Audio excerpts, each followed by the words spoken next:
നമസ്കാരം, ഗ്ലോബൽ മണിൻ്റെ പുതിയ എപ്പിസോഡിലേക്ക് എല്ലാവർക്കും സ്വാഗതം. യു കെയിലെ പുതിയ സിറ്റുവേഷനുകളെല്ലാം എല്ലാവരും അറിഞ്ഞുകൊണ്ടിരിക്കുന്ന ഒരു സമയമാണ്. യു കെയിലേക്ക് വന്നിട്ടുള്ള കർശനമായ നിയമമാറ്റങ്ങളും യു കെയിലേക്ക് വന്നിട്ടുള്ള ഒരുപാട് റെസ്ട്രിക്ഷനും കാരണം യു കെയിൽ എക്സിസ്റ്റ് ചെയ്യുക എന്നുള്ളത് വളരെ ബുദ്ധിമുട്ടുള്ളൊരു സാഹചര്യമായി മാറിയിരിക്കുന്ന ഒരു സമയത്തും യു കെയിലേക്ക് വരുന്ന സ്റ്റുഡൻസിൻ്റെ അളവുകൾ കുറഞ്ഞിട്ടില്ല, അല്ലെങ്കിൽ കുറഞ്ഞിട്ടുണ്ട്, പക്ഷേ ഇപ്പോഴും സ്റ്റിൽ ആളുകൾ വില്ലിങ് ആണെന്ന് വളരെ അതിശയിപ്പിക്കുന്ന ഒരു കാര്യം തന്നെയാണ്.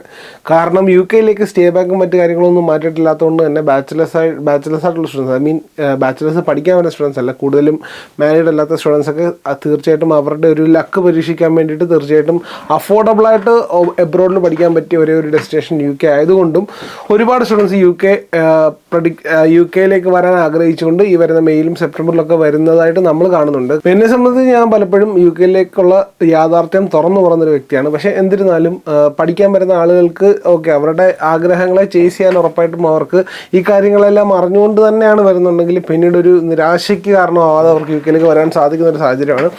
അപ്പോൾ അതുകൊണ്ട് തന്നെ ഇപ്പോൾ യു കെയിൽ സംബന്ധിച്ചിട്ടുള്ള പ്രശ്നങ്ങളെല്ലാം മുന്നിൽ നിൽക്കുക. അതായത് ഒരു സ്കിൽഡ് വർക്കർ വിസ കിട്ടണമെങ്കിൽ 30,000 സാലറി വേണം. സ്റ്റുഡൻസിന് ഡിപ്പെൻഡൻസിനെ കൊണ്ടുവരാൻ പറ്റത്തില്ല. ഹെൽത്ത് കെയർ വർക്കേഴ്സിന് അവരുടെ ഡിപ്പെൻഡൻസിനെ അലൗഡ് അല്ല. ഈ പറഞ്ഞ പ്രശ്നങ്ങളെല്ലാം മുന്നിൽ നിൽക്കുക തന്നെ ഒരുപാട് വിദ്യാർത്ഥികൾ യു കെയിലേക്ക് വരാൻ ആഗ്രഹിക്കുന്നു. ഒരുപാട് പേര് അപ്ലൈ ചെയ്തിട്ടുണ്ട്, ഒരുപാട് പേർക്ക് ഓഫർ ലെറ്റർ ഇട്ടിട്ടുണ്ട്.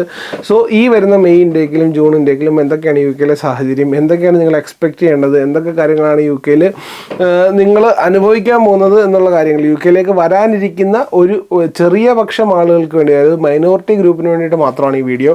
അപ്പോൾ ഈ വരുന്ന മെയ് സെപ്റ്റംബർ ഇൻടേക്കുകളെ കുറിച്ച് എന്തൊക്കെ എക്സ്പെക്റ്റ് ചെയ്യണം, എന്തൊക്കെയാണ് നിങ്ങൾ പ്രതീക്ഷിക്കേണ്ടതെന്നാണ് ഞാൻ പറയുന്നത്. എൻ്റെ കഴിഞ്ഞ പല വീഡിയോസിലും ഞാൻ പറഞ്ഞിട്ടുണ്ട്, യു കെയിലേക്ക് വരാൻ ഞാൻ പ്രൊമോട്ട് ചെയ്യുകയല്ല.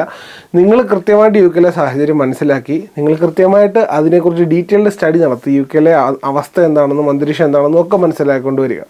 അപ്പം ഡീറ്റെയിൽ ആയിട്ടുള്ള വീഡിയോയിലേക്ക് സ്വാഗതം. വീഡിയോ സ്റ്റാർട്ട് ചെയ്യുന്നതിന് മുമ്പ് വളരെ ചെറിയൊരു റിക്വസ്റ്റ് ഉണ്ട്. നിങ്ങൾ ആദ്യം എൻ്റെ വീഡിയോ കാണുന്നുണ്ടെങ്കിൽ ദയവായി ചാനൽ സബ്സ്ക്രൈബ് ചെയ്യുക. ഒപ്പം ഞാൻ ഇതുപോലത്തെ ഇൻഫോർമേറ്റീവ് കണ്ടൻസ് ഒന്നും മിസ്സായിരിക്കാൻ തൊട്ടിട്ടുള്ള ബെല്ലേക്കൂടെ പ്രസ് ചെയ്യാൻ മറക്കരുത്.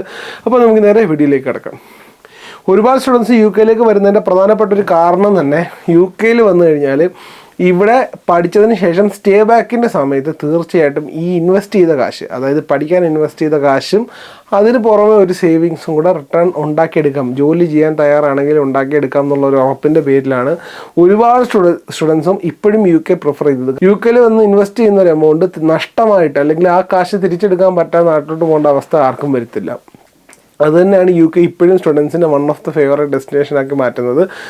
പക്ഷേ ഈ വരുന്ന നവംബറിൽ ഇലക്ഷനും മറ്റു കാര്യങ്ങളൊക്കെ നടക്കാൻ സാധ്യതയുണ്ട്. സോ അതുകൊണ്ട് തന്നെ നിയമങ്ങൾ എങ്ങനെ മാറി പറയുമെന്ന് നമുക്ക് പറയാൻ പറ്റാത്തൊരു സാഹചര്യത്തിലാണ് നമ്മളിപ്പോൾ എത്തി നിൽക്കുന്നത്. അപ്പോൾ യു കെയിലേക്ക് വരാനിരിക്കുന്ന മെയ് സെപ്റ്റംബർ ഇൻടേക്ക് സ്റ്റുഡൻസിന് വേണ്ടിയിട്ട് ഹെൽപ്ഫുൾ ആയിട്ടുള്ളൊരു കാര്യം ഞാൻ ഷെയർ ചെയ്യാം. അപ്പം നിങ്ങൾ യു കെയിലേക്ക് വരാൻ ആഗ്രഹിക്കുന്നവരാണെങ്കിൽ ഓഫർ ലെറ്റർ ഒക്കെ ഇട്ടിരിക്കുകയാണെങ്കിൽ നിങ്ങൾക്ക് അപ്ലൈ ചെയ്യാൻ പറ്റുന്ന സ്കോളർഷിപ്പ് നിങ്ങളെ പരിചയപ്പെടുത്താം. ആംബർ സ്കോളർഷിപ്പ് നിങ്ങൾക്ക് തീർച്ചയായിട്ടും കഴിഞ്ഞ വർഷങ്ങളിലും അവർ ആംബർ സ്കോളർഷിപ്പ് ചെയ്തിട്ടുള്ളതാണ്. അപ്പം ചെയ്യേണ്ട കാര്യം ഇത്ര മാത്രമേ ഉള്ളൂ. അവരുടെ ലിങ്ക് ഞാൻ ഡിസ്ക്രിപ്ഷനിലും അതുപോലെ കമൻറ്റ് ബോക്സിലും കൊടുക്കുക. നിങ്ങൾ അവരുടെ ലിങ്കിൽ കയറി അപ്ലൈ ചെയ്യുക. അപ്ലൈ ചെയ്ത് കഴിഞ്ഞിട്ട് നിങ്ങൾ എന്തുകൊണ്ട് ഈ സ്കോളർഷിപ്പിന് എലിജിബിൾ ആണെന്ന് കൊടുക്കുക. ഇന്ന കോഴ്സെന്നോ ഇന്ന യൂണിവേഴ്സിറ്റിന്നോ ഇല്ല, യു കെയുടെ ഏത് ഭാഗത്ത് പഠിക്കാൻ വരുന്നവർക്കും വളരെ ഈസി ആയിട്ട് അപ്ലൈ ചെയ്യാൻ പറ്റുന്ന സ്കോളർഷിപ്പാണ്. കിട്ടുവാണെങ്കിൽ ഏകദേശം 15 ലക്ഷത്തിനടുത്തുള്ള ഒരു എമൗണ്ട് അവർ സ്കോളർഷിപ്പായിട്ട് നിങ്ങൾക്ക് തരുന്നതായിരിക്കും. സോ അതുകൊണ്ട് തന്നെ കൂടുതൽ ഡീറ്റെയിൽസ് അവർ വെബ്സൈറ്റിൽ തന്നെ കൊടുത്തിട്ടുണ്ട്. വളരെ ഈസിയാണ് അപ്ലൈ ചെയ്യാൻ. നിങ്ങൾ ചുമ്മാ ചെക്കൗട്ട് ചെയ്യുക. അപ്പം ജസ്റ്റ് പോകാനാണെങ്കിലൊന്നുമില്ല, നിങ്ങളുടെ 5-10 മിനിറ്റേ ഉള്ളൂ. കിട്ടുവാണെങ്കിൽ ഒരു 10-15 ലക്ഷം രൂപയ്ക്ക് അടുത്തുള്ള സ്കോളർഷിപ്പ് എമൗണ്ട് നിങ്ങൾക്ക് കിട്ടാൻ സാധിക്കും. സോ അതുകൊണ്ടാണ് തീർച്ചയായിട്ടും അവർ വെബ്സൈറ്റ് ചെക്കൗട്ട് ചെയ്യുക. ഞാൻ കമൻറ്റ് ബോക്സിലും അതുപോലെ ഡിസ്ക്രിപ്ഷനിലും പിൻ ചെയ്ത് വെച്ചേക്കാം. അപ്പോൾ യു കെയിലേക്ക് വരുന്നവർക്ക് മെയ് സെപ്റ്റംബർ ഇൻടേക്കിലേക്ക് വരുന്നവർക്ക് പാർട്ട് ടൈമിൻ്റെ ആ കാര്യം, അക്കോമഡേഷൻ്റെ കാര്യം, അങ്ങനെ 2-3 കാര്യങ്ങൾ മെയിനായിട്ട് ഡിസ്കസ് ചെയ്യാനുണ്ട്. ആദ്യം പറയാനുള്ളത് തന്നെ പാർട്ട് ടൈമിൻ്റെ കാര്യമാണ്. കമ്പയർഡ് ടു പ്രീവിയസ് ഇൻഡെക്സ്, അല്ലെങ്കിൽ 2022-2023 കാലഘട്ടങ്ങളിൽ ഉണ്ടായിരുന്നതിൻ്റെ അത്ര റഷില്ല. കാരണം യു കെയിൽ 80% ഇമിഗ്രേഷൻ കുറവാണ് ഈ കഴിഞ്ഞ ഒരു 1-2 മാസത്തിനുള്ളിൽ രേഖപ്പെടുത്തിയേക്കുന്നത്. അതുകൊണ്ട് തന്നെ മൂവിങ് ഫോർവേഡ് ഒരുപാട് ജോലി വേക്കൻസികൾ ഉണ്ടാവാനും, കാരണം ആളുകൾ വരുന്നതനുസരിച്ച് ജോലി സാധ്യതകൾ ക്രിയേറ്റ് ചെയ്തുകൊണ്ടിരിക്കുകയാണ്. അല്ലെങ്കിൽ ഒരുപാട് ആളുകൾ വേറെ ജോലി കിട്ടി പോകുന്ന സമയങ്ങളിലേക്ക് പാർട്ട് ടൈമുകളിലേക്ക് വീണ്ടും ആളുകളെ എടുക്കേണ്ട ഒരു സാഹചര്യം ഉണ്ടായിരിക്കെ ആളുകളുടെ വരവ് നിൽക്കുന്നിടത്തോളം വീണ്ടും കൂടുതൽ ജോലി വേക്കൻസികൾ ഉണ്ടാവാൻ സാധ്യതയുണ്ട്. സോ അതുകൊണ്ട് തന്നെ ഇനിയും വരുന്ന ഇൻഡേക്കിലുള്ള സ്റ്റുഡൻസിന് പാർട്ട് ടൈം ജോലികൾ കിട്ടാൻ സാധ്യതകൾ കമ്പയർഡ് ടു പ്രീവിയസ് ഇൻഡെക്സ് കൂടുതലായിരിക്കും.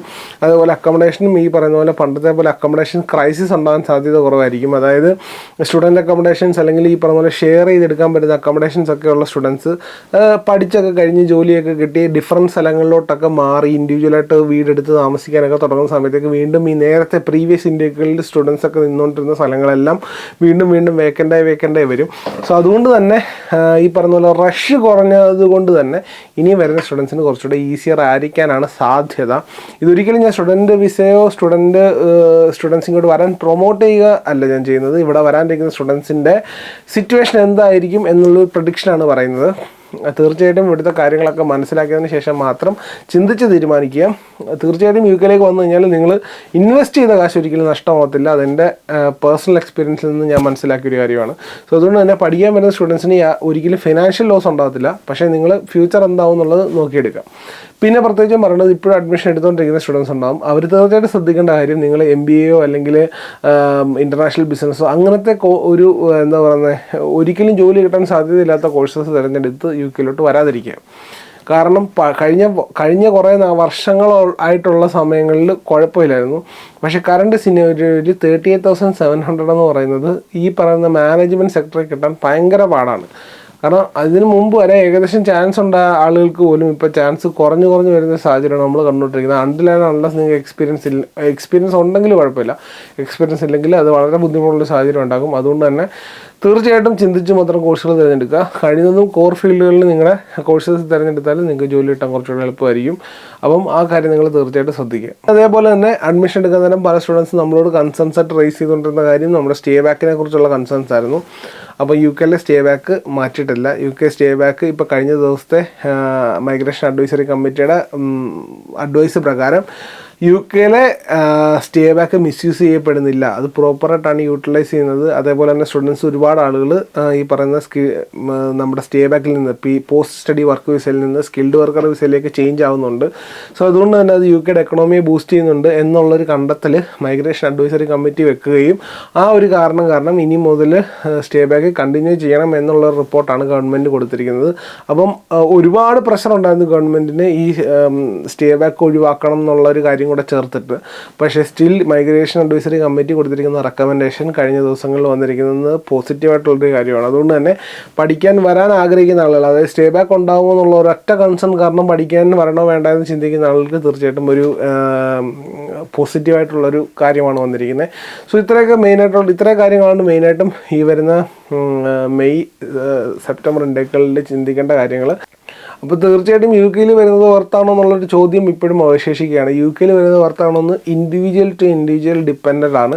അത് എനിക്കൊരിക്കലും ഇവിടെ നിന്ന് ജനറലായിട്ട് പറയാൻ പറ്റാത്തൊരു കാര്യമാണ്. പക്ഷേ തീർച്ചയായിട്ടും നിങ്ങൾ ചിന്തിക്കുക, നിങ്ങൾക്ക് ശരിക്കും പുറത്താണോ യു കെയിലേക്ക് വരുന്നത് എന്നുള്ള കാര്യം തീർച്ചയായിട്ടും ചിന്തിക്കുക. യു കെയിലെ സാഹചര്യങ്ങൾ മനസ്സിലാക്കുക, നിങ്ങൾക്ക് എത്രത്തോളം സ്കില്ലുണ്ടെന്ന് മനസ്സിലാക്കുക. ആ സ്കില്ല് നിങ്ങൾക്ക് തീർച്ചയായിട്ടും മറ്റൊരു കമ്പനിയിലേക്ക് പ്രോപ്പറായിട്ട് ഡെലിവർ ചെയ്യാൻ പറ്റുമോ എന്നുള്ള കാര്യം ചിന്തിക്കുക. തീർച്ചയായിട്ടും ഈ പറഞ്ഞ എക്സ്പീരിയൻസ് ഇല്ലാത്ത ഫ്രഷേഴ്സ് പഠിക്കാൻ വരുമ്പം കോർ ഫീൽഡ് അല്ലാതെ മറ്റൊരു ഫീൽഡ് എടുക്കാതിരിക്കുക എന്നുള്ള റിക്വസ്റ്റ് മാത്രമേ പുതിയ സാഹചര്യങ്ങൾ എനിക്ക് ചെയ്യാനുള്ളൂ.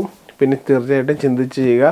പല സ്റ്റുഡൻസും ഇപ്പോഴും മറ്റ് രാജ്യങ്ങളെക്കാട്ടിലും യു കെ എടുക്കുന്നതിൻ്റെ കാരണം തന്നെ കാനഡയോ ഓസ്ട്രേലിയയോ ന്യൂസിലൻഡോ അയർലൻഡോ പോലുള്ള രാജ്യങ്ങളിൽ പഠിക്കാൻ പോകണമെങ്കിൽ വളരെ ഭാരിച്ച ഫീസ് കൊടുക്കണം. അതായത് യു കെയിൽ 1 വർഷം കൊടുക്കുന്ന ഫീസ് അത് അവിടെ 1 വർഷം തന്നെയാണ്. പക്ഷേ 1 വർഷത്തെ കോഴ്സുകൾ മറ്റെങ്ങും ഇല്ല. യു കെയിൽ മാത്രം 1 വർഷത്തെ കോഴ്സുകളുള്ളൂ. അപ്പോൾ അഫോർഡബിളായിട്ട് പഠിക്കാൻ ഒരു വിദേശ രാജ്യത്ത് പഠിക്കാൻ പറ്റുന്ന ഒരു സ്ഥലം യു കെ തന്നെയാണ്. അത് മാത്രമല്ല ഈ പോസ്റ്റ് സ്റ്റഡി വർക്ക് വിസ ഉള്ളിടത്തോളം കാലം അത് നഷ്ടമായിട്ട് പോകത്തില്ല. നമുക്ക് ഇവിടെ നിന്ന് ആ റിട്ടേൺ ഉണ്ടാക്കിയെടുക്കുകയും ചെയ്യാം.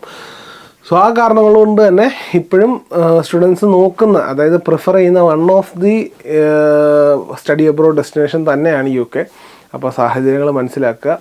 നിങ്ങളുടെ സ്കിൽസ് ട്രാൻസ്ഫറബിൾ ആണെങ്കിൽ മാത്രം നിങ്ങൾ തീർച്ചയായിട്ടും മാനേജ്മെൻറ്റ് കോഴ്സുകളിലേക്ക് പോകും. ഇപ്പോൾ നിങ്ങളൊരു HR ആയിട്ട് ഒരു 5 വർഷത്തെ എക്സ്പീരിയൻസ് ഉണ്ട്, നിങ്ങൾ അത്രയും നാളായിട്ട് വർക്ക് ചെയ്യുകയാണ്, നിങ്ങൾക്ക് കാര്യങ്ങളെക്കുറിച്ച് നല്ല ധാരണ ഉണ്ടെന്നുണ്ടെങ്കിൽ നിങ്ങൾക്ക് MBA in HR എടുത്തിട്ട് ഇവിടെ വരുന്നതുകൊണ്ട് യാതൊരു ബുദ്ധിമുട്ടുമില്ല.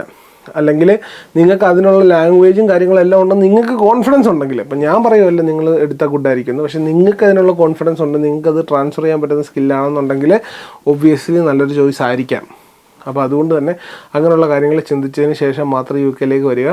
പിന്നെ പാർട്ട് ടൈമിൻ്റെ കാര്യവും അതുപോലെ അക്കോമഡേഷൻ്റെ കാര്യമൊന്നും ഈ വരുന്ന ഇൻടേക്കുകളിലൊന്നും യാതൊരു രീതിയിലും സ്റ്റുഡൻസിനെ ബാധിക്കേണ്ട കാര്യമില്ല. അങ്ങനെ ബാധിക്കാൻ സാധ്യത വളരെ കുറവാണ്. സോ അതുകൊണ്ട് തന്നെ വളരെ സ്മൂത്തായിട്ടുള്ളൊരു ഇൻടേക്ക് ആയിരിക്കും ഇനി വരാനിരിക്കുന്നത്. അതേപോലെ തന്നെ സീറ്റുകളെല്ലാം ഒരുപാട് വേക്കൻ്റ് ആണ്. ഒരുപാട് പണ്ട് കിട്ടാൻ പാടുണ്ടായിരുന്ന യൂണിവേഴ്സിറ്റികളിലെല്ലാം ഇപ്പോൾ അഡ്മിഷൻ കിട്ടാൻ വളരെ ഈസിയാണ്. ആർക്കെങ്കിലും അഡ്മിഷൻ കിട്ടാൻ ബുദ്ധിമുട്ടോ അല്ലെങ്കിൽ നിങ്ങളുടെ കോർ ഫീൽഡുമായിട്ട് ബന്ധപ്പെട്ട് നിൽക്കുന്ന കോഴ്സസ് ഏതാണെന്ന് പെട്ടെന്ന് എന്തെങ്കിലും അറിയാൻ ആഗ്രഹം ഉണ്ടെങ്കിലോ എന്തെങ്കിലും സംശയം ഉണ്ടെങ്കിലോ ഞങ്ങളെ നിങ്ങൾക്ക് ഡയറക്റ്റ് കോൺടാക്ട് ചെയ്യാം. നമ്മൾ പേഴ്സണലായിട്ടുള്ള അസിസ്റ്റൻസ് നിങ്ങൾക്ക് തരുന്നതായിരിക്കും. അതിനുവേണ്ടി താഴെ ഗൂഗിൾ ഫോംസിൻ്റെ ലിങ്ക് കൊടുത്തിട്ടുണ്ട്. നിങ്ങളത് ഫില്ല് ചെയ്യുവാണെങ്കിൽ നമ്മൾ ഫ്രീ ആയിട്ട് 1-to-1 കൺസൾട്ടേഷൻ തരുന്നതായിരിക്കും. നിങ്ങൾക്ക് വേണ്ടുന്ന കോഴ്സ് ഏതാണെന്നോ അത് നിങ്ങളുടെ പ്രൊഫൈലിൽ നോക്കിയിട്ട് നിങ്ങൾക്ക് UK എത്തിപ്പെടാൻ സാധ്യതയുള്ള അല്ലെങ്കിൽ നിങ്ങൾക്ക് ജോലിയിലേക്ക് എത്തിപ്പെടാൻ സാധ്യതയുള്ള നല്ല കോഴ്സുകൾ നോക്കിയിട്ട് ഞങ്ങൾ നിങ്ങൾക്ക് സജസ്റ്റ് ചെയ്യുന്നതായിരിക്കും. നിങ്ങൾക്ക് അതിൻ്റെ ഹെൽപ്പ് ആവശ്യമുണ്ടെങ്കിൽ ഒരു അഡ്വൈസ് ആവശ്യമുണ്ടെങ്കിൽ തീർച്ചയായിട്ടും ഞങ്ങളെ 1-to-1 പേഴ്സണൽ കോൺടാക്ട് ചെയ്യാം. സോ ഗൂഗിൾ ഫോംസ് ഫില്ല് ചെയ്യാൻ മറക്കരുത്. സോ ഇത്രയൊക്കെയുള്ള ജനറലി ഈ വരുന്ന ഇൻടേക്കുകളെ കുറിച്ച് പറയാം. അപ്പോൾ ഇന്നത്തെ വീഡിയോ എല്ലാവർക്കും ഹെൽപ്ഫുൾ ആണെന്ന് വിശ്വസിക്കുന്നു. ഇന്നത്തെ വീഡിയോ എല്ലാവർക്കും ഇഷ്ടപ്പെടുന്നെങ്കിൽ ദയവായി ഈ വീഡിയോ ഒന്ന് ലൈക്ക് ചെയ്യുക. അതുപോലെ മറക്കാതെ ചാനൽ സബ്സ്ക്രൈബ് ചെയ്യുക. അപ്പോൾ ഞാൻ ഇടുന്നത് പോലത്തെ ഇൻഫോർമേറ്റീവ് മെൻറ്റേറ്റുള്ള കണ്ടൻസ് ഒന്നും മിസ്സായിരിക്കാൻ തൊട്ടടുത്തുള്ള ബെല്ലൈക്കൺ പ്രസ് ചെയ്യാൻ മറക്കരുത്. നമുക്ക് ഇന്നൊരു വീഡിയോയിൽ കാണാം. ഇന്നൊരു വീഡിയോയിൽ കാണുന്നവരെ ഗുഡ് ബൈ.